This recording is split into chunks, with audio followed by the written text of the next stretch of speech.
খুব কম খরচে একদম সহজে বাড়িতে তৈরি করে দেখাবো দোকানের মতো এগ বার্গার।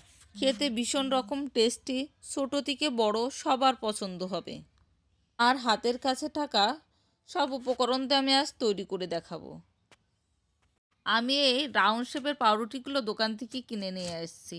আপনারা চাইলে যে কোনো ধরনের পাউরুটি দিয়েই বানাতে পারেন এই এগ বার্গারটা। ছুরি দিয়ে প্রতিটা পাউরুটি 2 টুকরো করে নেব। এবার একটা প্যান বসিয়ে হালকা তেল ব্রাশ করে পাউরুটিগুলো ছেঁকে নেব।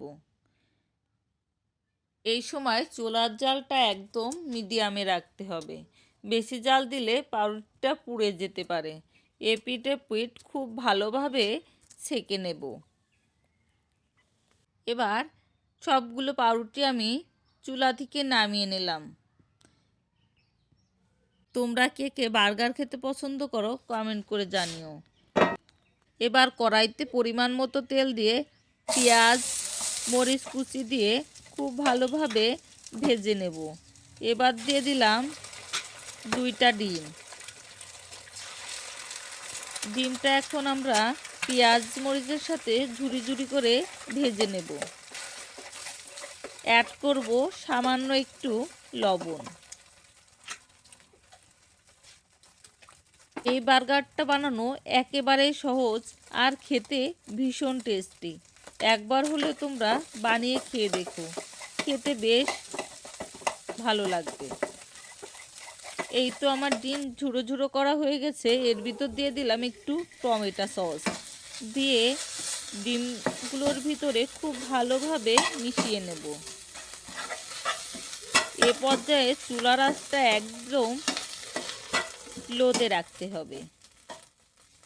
এবার আমি প্রতিটা পাউরুটির নিচের পাটে মেয়োনিজ দিয়ে নিলাম। আর এই মেয়োনিজটা তৈরি করাও খুবই সহজ। তোমরা চাইলে রেসিপিটা আমার আইডি থেকে দেখে আসতে পারো। এবার ডিম পেঁয়াজের সেই ঝুড়ো ঝুড়ো অংশগুলো পাউরুটির উপর দিয়ে দিলাম টমেটো সস।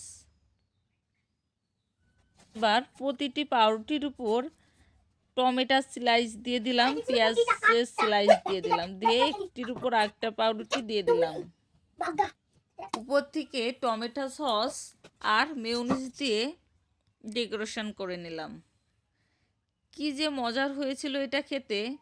তৈরি হয়ে গেল আমার খুবই কম সময়ে কম খরচে তৈরি বার্গার। খেতে ভীষণ টেস্টি হয়েছিল। ছোট থেকে বড় সবার পছন্দ হবে। ভিডিওটি ভালো লাগলে লাইক কমেন্ট শেয়ার করে পাশে থাকবেন। ধন্যবাদ সবাইকে।